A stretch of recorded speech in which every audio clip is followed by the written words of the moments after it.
So what's going on YouTube? As HRM Weapons Machinist suggested, I'm going to do a review of my generators that I've had to use since my house got hit with lightning and have had to reside in an RV. This one right here is a Stanley 4000. Is what we started with. Great little generator. It's 4,000 starting watts, 3,500 running watts. During Hurricane Florence, when we were out of power for 9 days in the house, this little sucker here powered our refrigerator, our well, several other utilities inside the house. The drawback to using it with the RV is the fact that your heating and air unit is on a 30 amp breaker by itself, or 15 amp breaker by itself. No, 30 amp. Excuse me, that is 30 amp. Because what would happen? It would run the AC and a few things in the camper, but if the water pump kicked on, the 25 amp breaker on this would trip, because this only has a 20 amp and a 25 amp. And for an RV, you're either going to need a 30 amp or 50 amps. But I will tell you, this little sucker is paid for itself, 3 or 4 times over. And we will hold on to it for emergency use. But that's the one I've had the longest. And there, of course, there's the well house. And now you see we got shore power, and I got this long extension cord going all there to, because it's on a separate 20 amp circuit in there now. So when I realized I was going to need a 30 amp generator, or generator with 30 amp service, I ordered this first, the Predator 9000 from Harbor Freight. Had done my research, liked what I read about it. Now Harbor Freight advertises that this is comparable to a 9,000 watt Honda. I don't know, but what I do like about this one is a battery electric start. And if for some reason your battery's dead or your electric starter breaks, you've got a backup pull start there.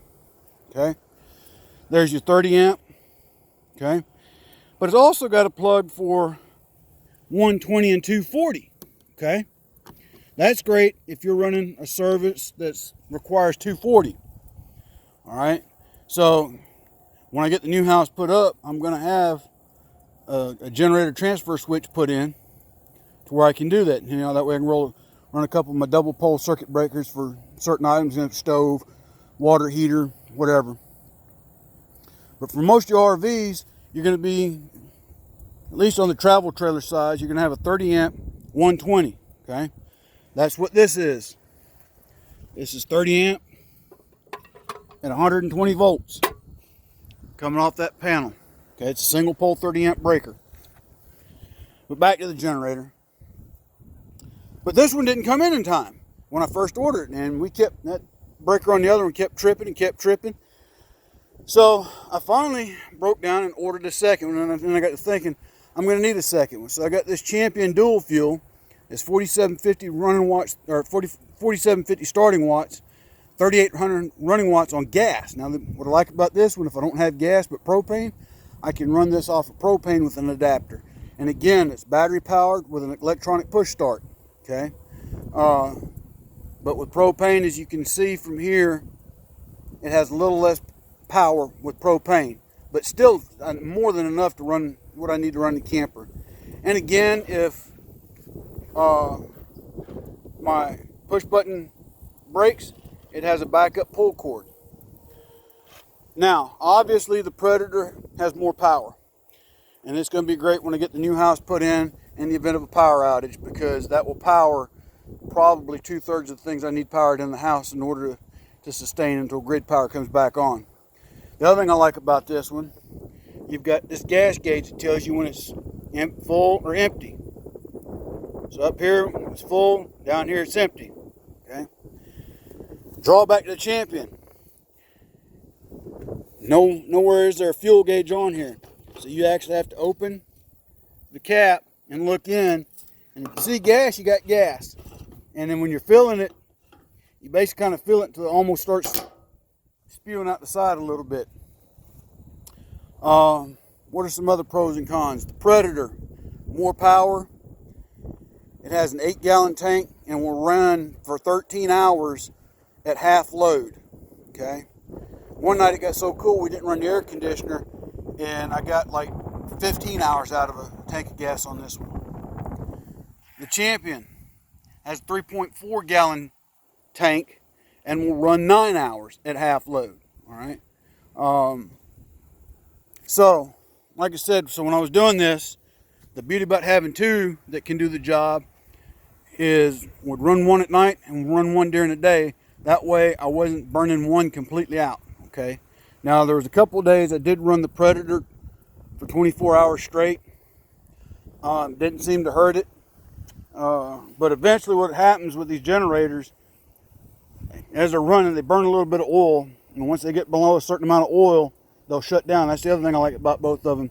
They both have a low oil shutoff, but the difference being the Predator actually has an alert light. So if you see that light come on right there, you know you're low oil.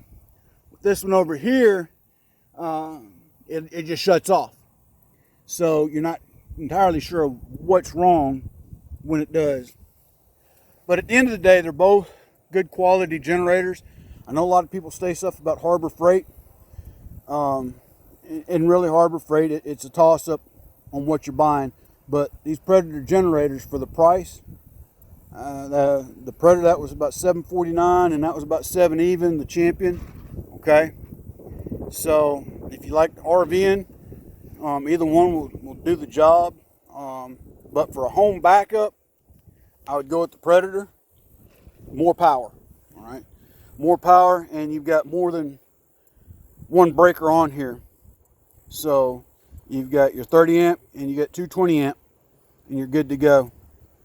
Or as far as circuits go, I take it back, you've actually got two 30 amp breakers, but you get the gist.